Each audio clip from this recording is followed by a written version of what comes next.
اعوذ باللہ من الشیطان الرجیم بسم اللہ الرحمن الرحیم الحمد للہ رب العالمین وصلی اللہ علی محمد وآلہ الطاہرین۔ ناظرین کرام، السلام علیکم ورحمۃ اللہ۔ سورہ کافرون کے بارے میں ہماری گفتگو جاری ہے۔ پچھلے ایپیسوڈ میں ہم نے اس سورہ کی پہلی 3 آیتوں پر روشنی ڈالی تھی، اور ہم نے یہ گفتگو کی تھی کہ پیغمبر اکرم صلی اللہ علیہ وسلم کو مکے کے مشرکوں کی طرف سے یہ آفر ہوتی ہے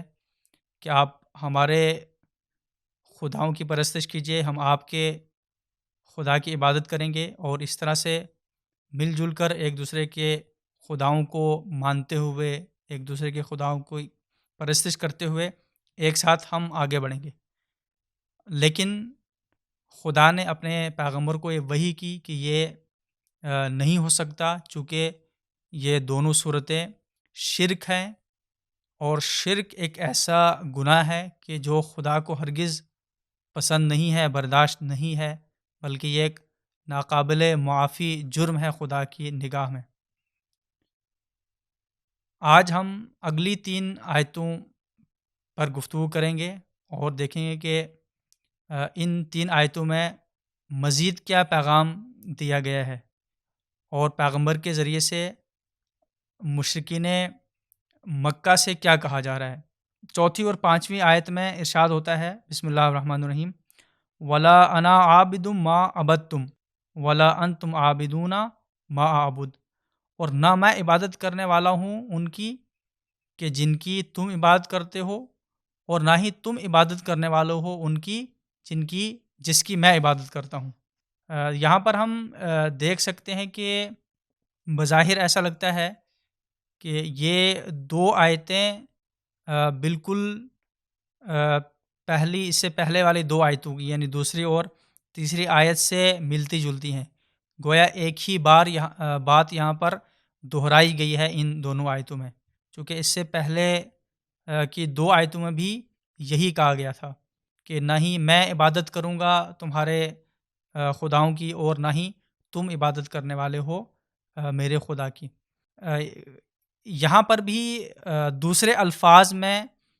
یہی بات گویا کہ کہی جا رہی ہے، تو یہاں پر مقصد کیا ہے، تکرار کیوں کی گئی ہے اس چیز کی؟ اس کے بارے میں مفسرین کہتے ہیں کہ قرآن مجید میں کئی جگہ پر ہمیں ایسا دیکھنے کو ملتا ہے کہ ایک چیز کو کئی بار دہرایا گیا ہے، 2 بار 3 بار، یا کبھی کسی چیز کو، کسی آیت کو کئی بار بھی دہرایا گیا ہے، یا ایک ہی بات کو الگ الگ لفظوں میں بیان کیا گیا ہے، الگ الگ لفظوں میں دہرایا گیا ہے، تو اس کا مقصد کیا ہوتا ہے؟ اس کا مقصد مفسرین نے بیان کیا ہے کہ جب کسی بات پر زور دینا ہوتا ہے، کسی بات کی تاکید کرنی ہوتی ہے، یا یہ سمجھانا ہوتا ہے کہ جو ہمارا سامنے والا ہے وہ پوری طرح سے بات سمجھ جائے، اور کسی طرح کے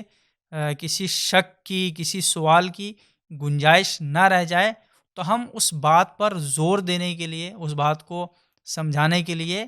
اسے تکرار کرتے ہیں۔ ممکن ہے 2 بار تکرار کریں، 3 بار تکرار کریں، یا اس سے زیادہ تکرار کریں کسی چیز کی۔ جیسے کہ یہاں پر کچھ مثالیں ہم پیش کریں گے جہاں پر قرآن مجید میں دوسری جگہوں پر تکرار ہوئی ہے، جیسے سورہ قمر میں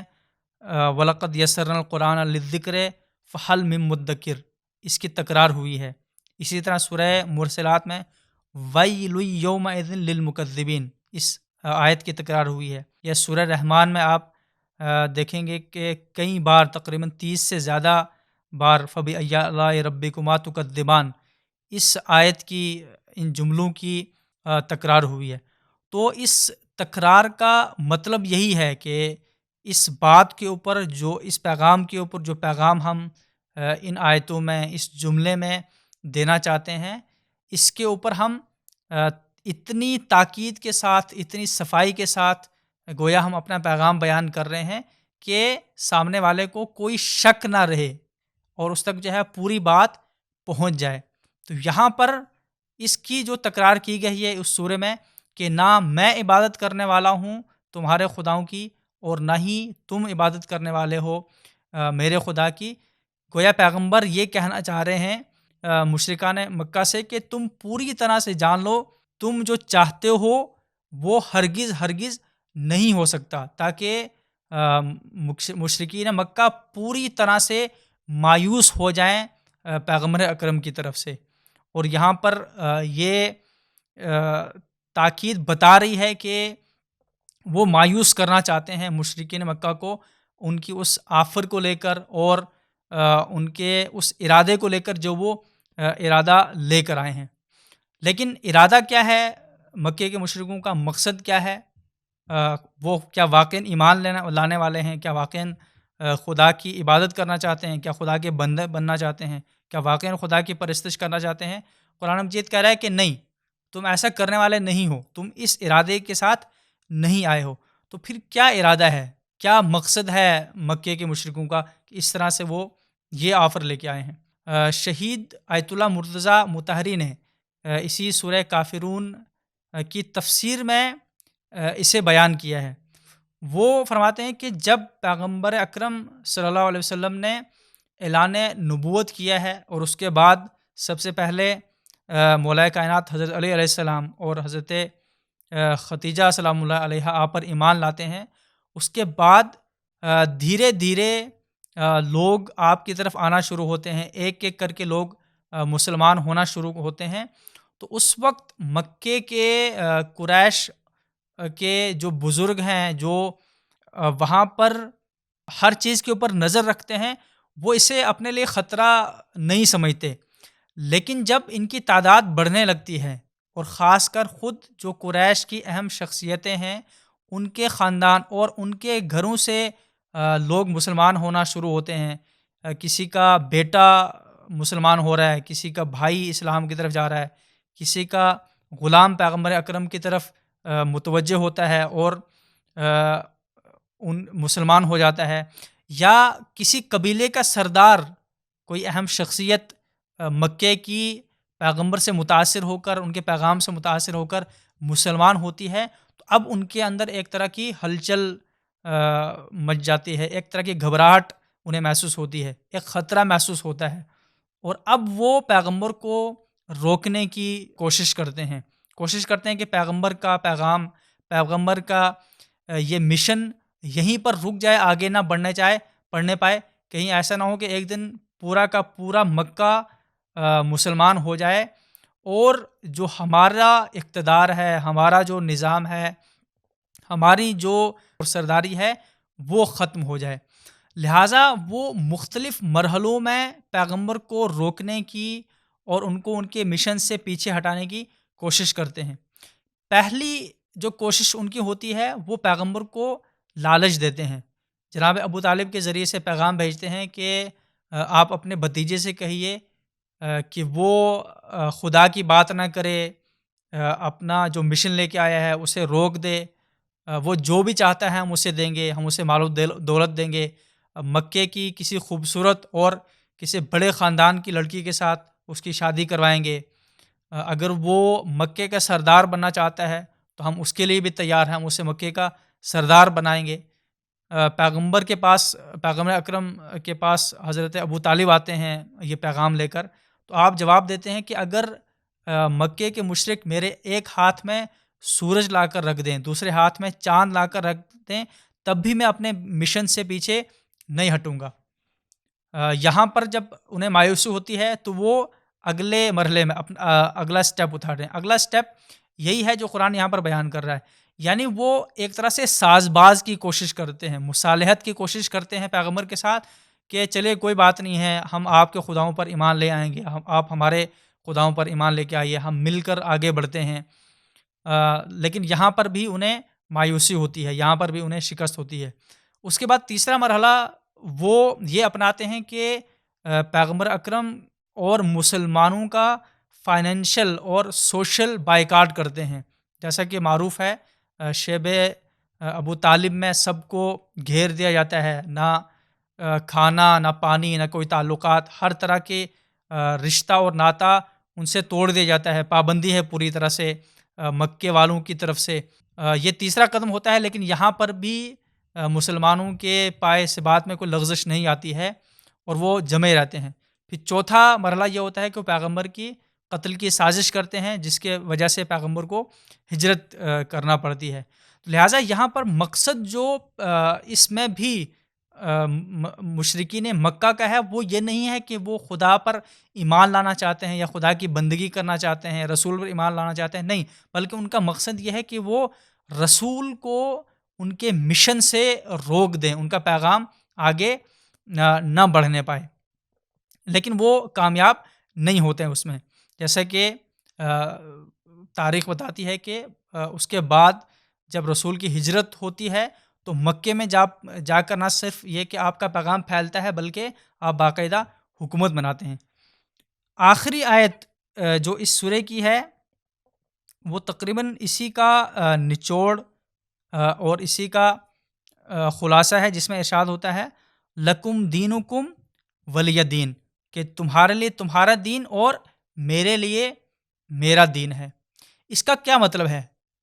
لکم دینکم ولی دین کا، تمہارے لیے تمہارا دین اور میرے لیے میرا دین ہے۔